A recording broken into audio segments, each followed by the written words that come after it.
Jews, I call them Jews to you because they're known as Jews. I don't call them Jews. I refer to them as so-called Jews because I know what they are, and I can prove that.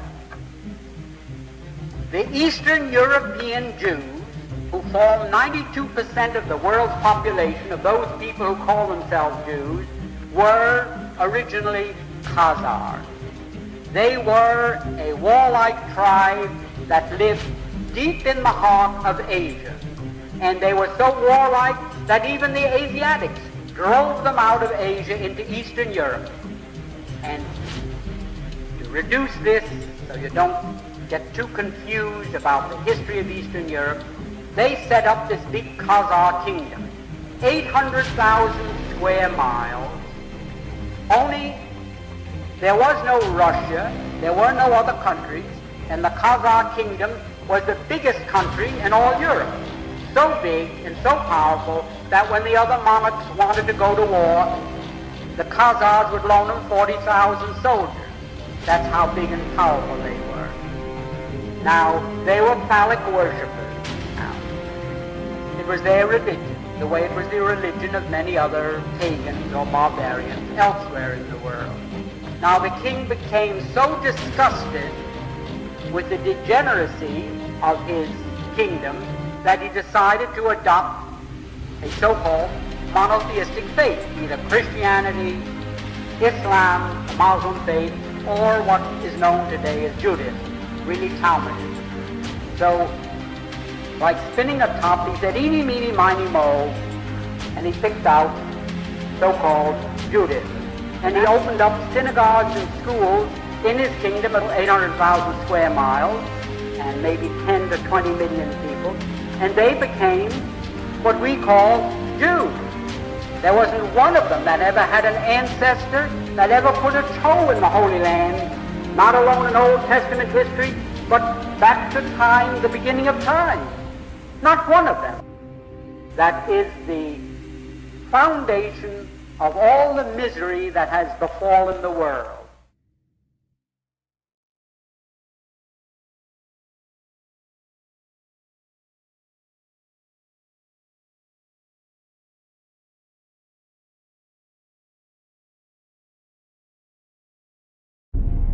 The whole thing, the whole Greater Israel plan, it operates on two essential things. It's to survive, Israel must become the imperial regional power, and it must affect the division of the entire area around it into smaller states.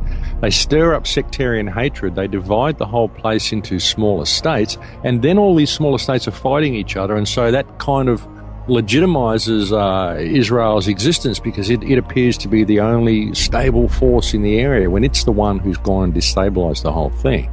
And what Chris said about the two stripes on the flag, this is exactly right, the Nile and the Euphrates. It's just a plan for Greater Israel.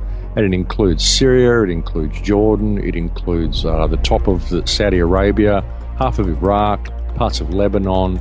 This has been the plan for the whole time, and this is why they've gone in there and done things the way they have.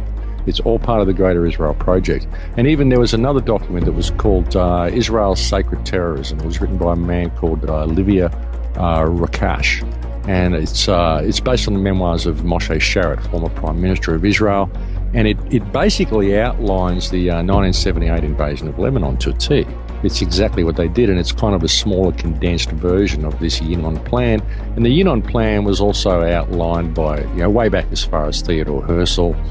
I mean, this has been going on for a long time.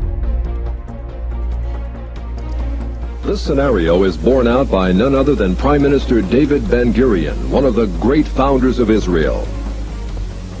Recorded in an astonishing article in Look magazine, Ben-Gurion predicted that a one-world system presided over by Jerusalem will be set up in the near future.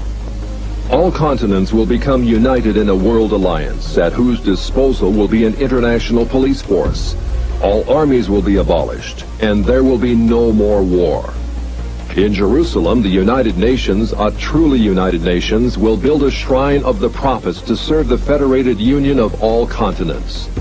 This will be the seat of the Supreme Court of mankind, to settle all controversies among the federated continents, as prophesied by Isaiah.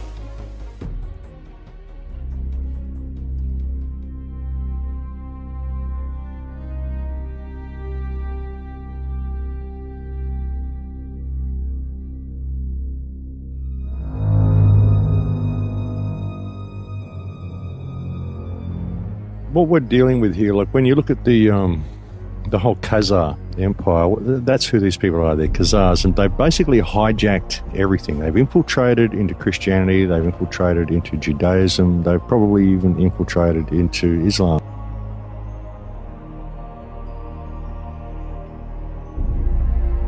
Infiltrated into everything. This is where you've got Christian Zionists, you've got Jewish Zionists, you've got this whole sort of mottled empire that's sort of all over the world. It's infiltrated everywhere. And they're using basically what's outlined, the supremacist ideology that's outlined in the Jewish faith. They're using this to construct their New World Order. And these people believe they're the chosen people. These Khazars are more zealous about following these ideologies than the actual Jews are, but none of them actually believe in God. They're creating this whole tense situation everywhere to break everything up, to collapse everything, collapse all the economies, collapse Europe, collapse Russia, collapse everything, and create this empire of chaos with this one bastion of control in the middle, which will be Greater Israel. That's the plan. But it's run by the Khazars. And I would suggest that even the British royal family are probably related to these Khazars in some way. I mean, it all seems to go back to this empire.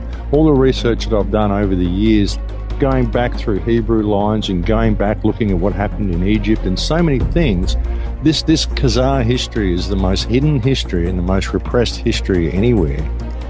You know, it's all about merging all of the races on the planet together. This is why we've got such an infiltration of foreign races into Europe at the moment, which is all being run by Jewish advisors to all of these countries. And it's weird. You say to stuff, oh, you're blaming the Jews for everything, you're anti-Semitic. Well, hang on, I'm just looking at the situation, and you look and you go, well, these people, they just happen to all be Jews. Is this a coincidence? And then you look at the Greater Israel plan, and you look at the whole doctrine of the Jews as God's chosen and the Goyim, and you say, well, here it all is. Sisi, he's serving British and Israeli interests like to a T.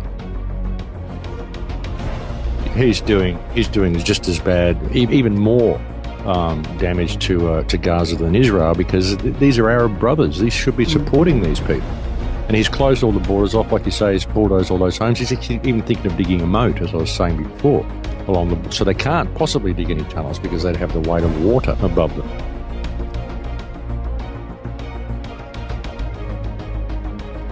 There's no way they'll be able to do any smugglers' tunnels. Like I said, they're turning Gaza into a super maximum prison. It's being done right in front of the rest of the world. So Sisi is absolutely serving their interests. But I mean, Bashar Assad, I don't think he was installed. I think he was kind of a reluctant leader. He came to power and didn't really want to have the position that he's got. And his country has been devastated because he wouldn't bow to the Zionist control system.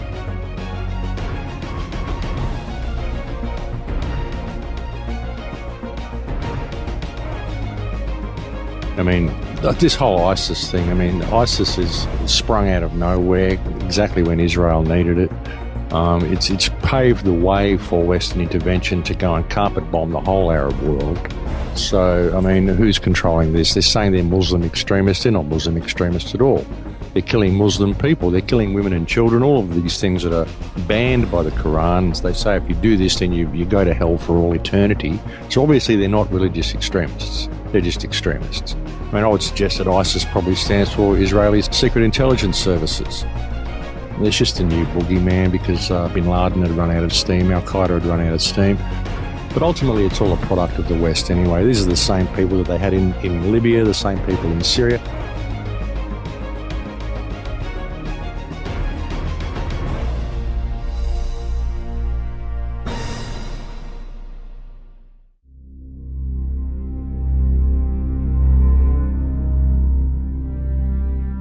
Follow the leads, put the troops in, and play this. Look, ISIS got started through funding from our friends and allies.